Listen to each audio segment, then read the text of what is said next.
Yo, welcome to Hard Pass. I am your host, Jacques Slade. It's the show that hopes the next time Godzilla and King Kong get together, they team up to take down these guys.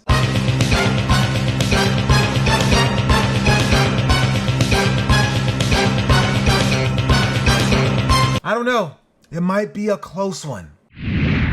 Let's start with some hot takes. On the new Boardroom show, The Sneaker Game, host Nick DePaula talked to Kevin Durant about his sneaker life, including a pretty fun story about KD, well, keeping it DMV, I guess? Yeah, so I signed my deal with Nike and I went back to my room and threw on my New Balance. I'm thinking that's a luxury brand. I'm not thinking that's a competitive. I walked downstairs and every rep from Nike was just like walking past me as I was getting off the elevator. They looked down at my shoes. They ain't say much, but I got a call. KD also talks about how close he was to leaving Nike for Under Armour and the potential for a hybrid sneaker with Kyrie. You and Kyrie talked about doing any like packs together? Like what are we gonna see? Yeah, I definitely want to try to combine one of our shoes, not just the colorway, but actually make a hybrid shoe. Huh, a KD sneaker that's also a Kyrie sneaker. That's a crazy idea. Who would think of such a thing? Took out the KD branding on the tongue and asked me to guess which signature athlete this shoe belongs to, I would 10 out of 10 times say it's a Kyrie shoe. According to CNN, a woman coming into America from Jamaica was busted for smuggling 3 pounds of cocaine in her shoes and wedges, which was valued at $40,000, giving a whole new meaning to wearing bricks. The cocaine was found in the hollowed out tooling of her shoes. I bet the next story is going to be, mans gets busted by dog who were trained to sniff the secret pocket of Travis Scott dunks. Chris Statlander is the latest AEW star to hop on the Young Bucks Hypebeast bandwagon when she rocked a pair of Nike mags to the show, except they were not the Nike mags. In fact, they kind of looked more like Adidas mags or K-Swiss mags. Naturally, this got sneaker and wrestling Twitter all bothered because she was wearing fakes, which lines up with the theory that the Bucks are working the internet for rocking allegedly fake Jordans. And of course, sneakers and wrestling Twitter took things too far to the point that Chris had to tweet that she knew they were fake and wasn't going to waste her money on the real thing. Don't work yourselves into a shoot, kids. We talked about this a few weeks ago and we're doing it again. Come on.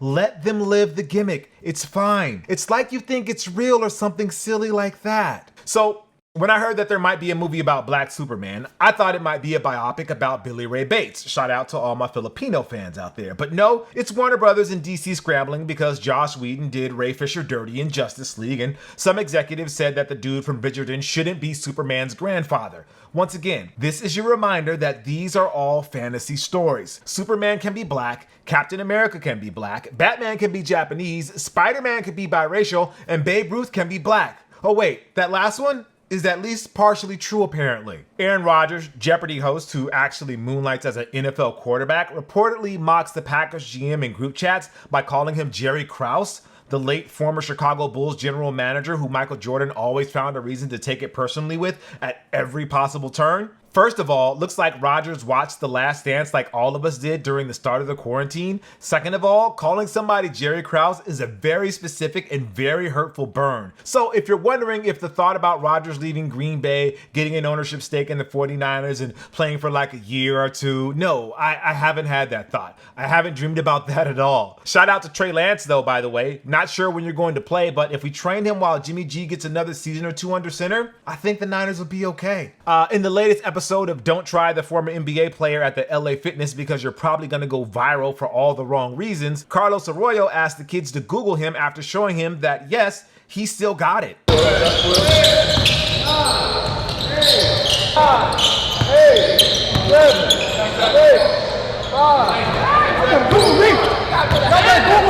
Never forget that Arroyo and Puerto Rico gave a Team USA squad that included Allen Iverson, Tim Duncan, and a young LeBron James the business in 2004 and beat them. And now the countdown to when this happens to Paul George and kids ask why he's called Pandemic P begins. Kiefer Ravenna is the latest Jordan Brand signee, and it might be their most important move in the past few years. Now, you're probably thinking Jacques sniffed something in his Travis Scott dunks again, but hear me out. Yes, Jordan Brand has made huge strides signing athletes like Zion Williamson, Luka Doncic, and Jason Tatum, but Ravenna could be on that same level, at least if we're talking about his reach on the worldwide level. After a storied UAAP college career that netted him a pair of championships and 2 MVP trophies, Ravenna is now a 2-time PBA All-Star and the only player to win 5 gold medals in the Southeast Asian Games. The son of a former PBA player and national team representative and brother to a 3-time UAAP champion and a star college volleyball player, Ravennas are something of sports royalty in the Philippines, along with the Paras family, the Black family, and several others. Ravenna briefly gave it a go here in the US, playing in the Drew League and the Dallas Mavericks G League team before returning back to the Philippines. For a country that is obsessed with the game of basketball, Kiefer signing with the Jumpman is a monumental event.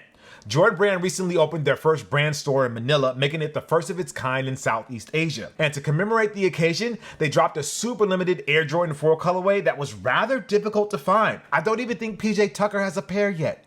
But you know who didn't have a problem getting them? Kiefer. With over 1 million followers on Twitter and Instagram combined, Kiefer showed off his pair of the Manila 4s, rocking them in front of the Jordan Brand store. Right then and there, we should have taken this as a sign that Ravenna could be destined for something bigger with the brand. And now, as a Jordan Brand athlete, he has the chance to up the profile of the Philippines with his play on the local and national stage, where he'll no doubt be wearing player exclusives made just for him. The dream that a Filipino will be wearing J's made for them is actually happening.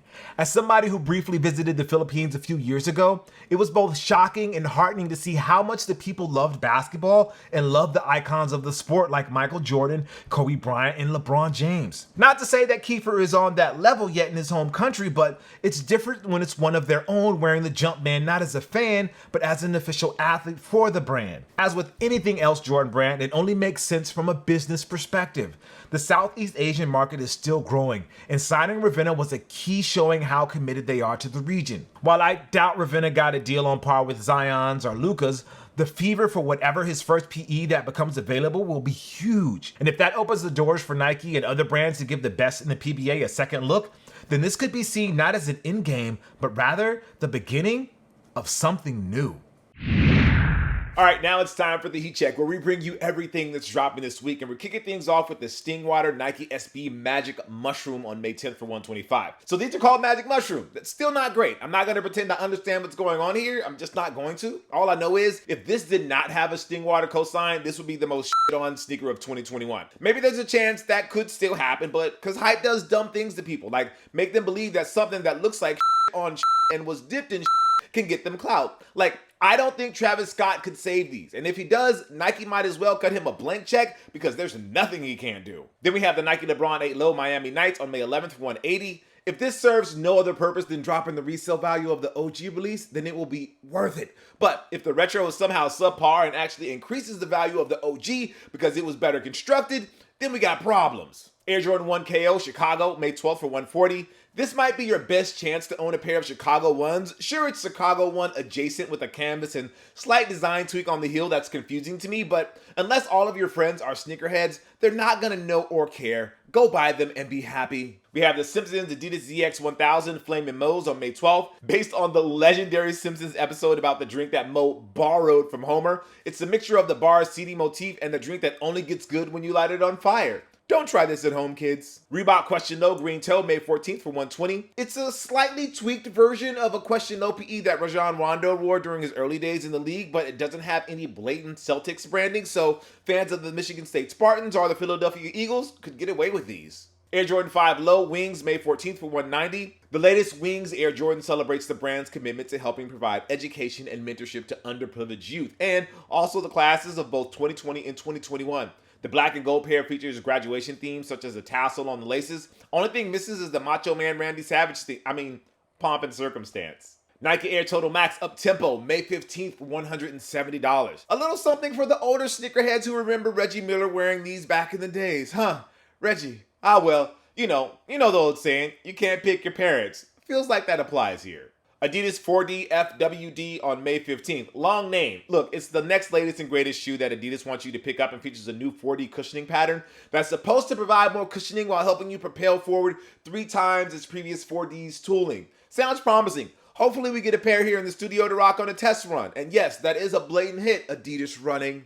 Air Jordan 1 High Shadow 2.0, May 15th for $170, or as I like to call it, the sneaker that goes with literally every outfit 2.0. Good luck trying to grab a pair of these this week. And then the pick of the week is the Nike Waffle 1 May 13th for $100. Dropping in a boatload of colorways, this latest attempt by Nike to capitalize on the hype for the Sacai waffles could actually work. Backed by a solid design that bridges the gap between the original waffle trainers and the hype collabs that have been at the top of the hypebeast checklist. I think we could see plenty of people wear these this summer. And now for a heat check on New Balance and Kawhi Leonard. After being sidelined with an injury for the past several weeks, Leonard came back this week for the Clippers and has been slowly working his way back into finals MVP form. But he didn't come alone because much like his demeanor, he quietly debuted his second signature shoe with New Balance, the Kawhi 2. If you're wondering, it's all caps and the 2 is spelled out. Anyways, the New Balance and Kawhi experiment has been going on now for a few years, and I want to know where we stand at this point. When New Balance and Kawhi first announced their partnership back in the 2018-19 season, they could not have scripted a better debut. Leonard was the focus of the basketball world during All-Star Weekend as he rocked the New Balance Omnis, his de facto signature first shoe. After being away from the basketball space for many years, shout out to the Red Mamba, Matt Bonner, for keeping New Balance lights on during that dark era, signing Kawhi and debuting the Omnis came out of nowhere like a Randy Orton RKO. And then Leonard would make history in his lone postseason in Toronto, making a Game 7 series clinching buzzer beater against Philly, win the franchise's first championship, and take home finals MVP honors. He came, he saw, he robot laughed his way to a ring. And have fun with it. Ha, ha, ha, ha. Yeah! Man, that just never gets old. After basically fulfilling his samurai warrior-like mission up north, he came home to Southern California and signed with the Clippers, where the board man got paid and was the unquestioned top dog. Sure, he might be playing for the JV squad in Los Angeles, but if there's any superstar in the NBA whose ego can handle playing in the shadows, it's Kawhi. Quite honestly, I don't think he gives a. He already established himself as the winner who has won championships with 2 different teams, winning the MVP each time, a feat only LeBron and Kareem Abdul-Jabbar can match. People might say otherwise, but for me, he has nothing else to prove. All he's doing now is adding to his resume and making his case for being an all-time legend. So what has Fun Guy done for his signature shoes in New Balance? I remember the first few colorways of the Omnis being quick sellers, with a colorway that is now called the 4 Bounces leading the way in resale value.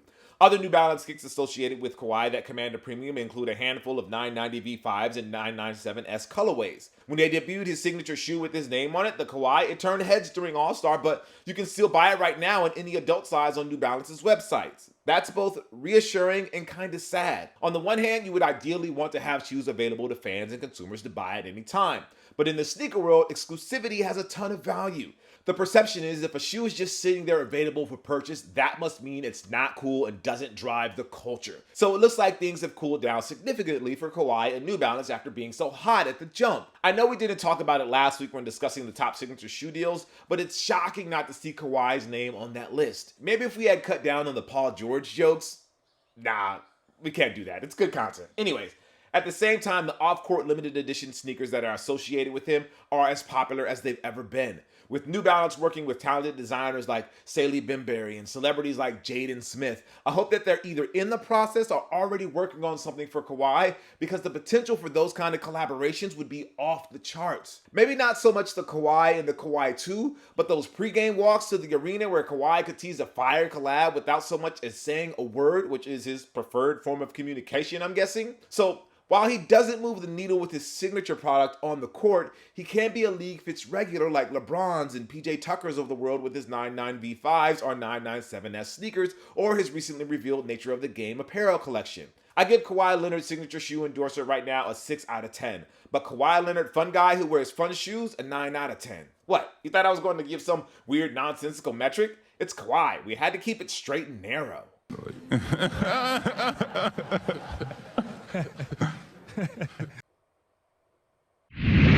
It's time for this week's Hard Pass, where we take a look at something in the culture that just needs to go, like the PlayStation Nike PG5, which got an official video reveal this week. So, I really don't like being the person who has not so positive opinions about a shoe that either just leaked or officially revealed before seeing it in person, especially one that will likely be as high profile as the next PlayStation and Nike collaboration. Except for those Stingray dunks. Those are just on a sandwich. First of all, it's not fair to the shoe because it could be a prototype or unfinished pair. As a creator, I understand the frustration working on something and it somehow makes its way online before it's truly ready to be put out there for the world to see. It is hard to change people's minds even when they see the finished product. Like, when I upload a video and there's no sound, not that I've ever done anything like that, come on. I'm just saying when you see people in the comment section saying, oh, finally it got re-uploaded, I don't know what they're talking about. First impressions are sometimes your only impressions, and if you can't get them right away, it takes a lot of work to bring them back. But man, that PS5 PG5 leak and the video reveal did not inspire confidence. It inspired a lot of other things like jokes, side eyes, and well, more jokes. Like, remember how awesome the first PlayStation Nike PG2 looked? It was a timely release that got plenty of gamers and sneakerheads excited about Paul George. The PlayStation 4's spacey aesthetic was not an easy thing to replicate onto a shoe, but they nailed it on the PG2. Subsequent releases that paid homage to the OG PlayStation kinda diminished how special the original collaboration was, but it got a lot of people hyped for what was next for the PG line. And then the PG3, 4, and 5 happened. Not really much to write or talk about when it comes to those shoes other than they surely have a fan base, I guess, and they are affordable Nike signature product, which was a huge selling point until they got Giannis' Zoom Freak. So maybe the PS5 PG5 and the symmetry of the two could spin some positive PR for both. But no, it's not the vibe at all, really. I mean, let's talk about the PS5 first and how hard it is to still buy a console. It's very reminiscent of the Nintendo Wii days where it took over a year for it to become easy to buy a system. And if we're going by that timeline, we are only 6 months in. We've got a long way to go, and the combination of the pandemic making production harder and the rise of opportunistic resellers coupled with increase in reseller platforms is not making things easier. Oh, and there's the whole not a lot of original and exclusive PS5 games are available right now part. Yes, I know Returnal was out now, but I am Stingray Dunks bad at games like that, and it's $70. Love that it's getting a spotlight, but that's a hard pass for me. Anyways, the PS5 not so smooth launch isn't great, but eventually, once things get closer to normal, it will right itself and everybody will be able to buy a system if they choose.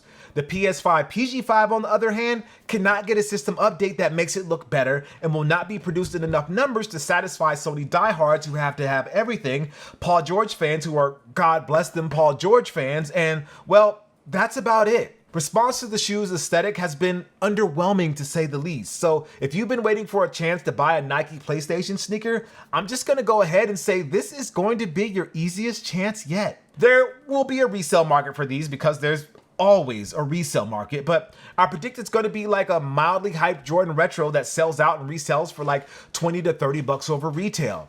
Just bad timing all around for this, man, and it's not for lack of trying. Input Magazine dropped a fantastic feature that dives into the details of how this collaboration came to life, and yes, even they agree the timing and symmetry could not have been more perfect with the PS5 launching alongside a PG5 and vice versa. The shoe is based on the new PS5 DualSense controller. However, getting the design and the feel of the new device was difficult for Nike because A, the system hadn't released yet at the time they were working on the shoe, and B, Sony's team couldn't just fly over to Beaverton due to the pandemic. In fact, Nike's senior footwear designer, Tony Hardman, could not remember another time when he was working on a shoe that the inspiration was something he mostly had to imagine, except for a piece of the controller Sony sent over. A piece, not the whole thing, a piece. And the final result is, well, that thing. Like, credit to both Nike and Sony for pulling this off despite the circumstances, and I definitely have a newfound respect for the shoe as a joint effort, but at the same time,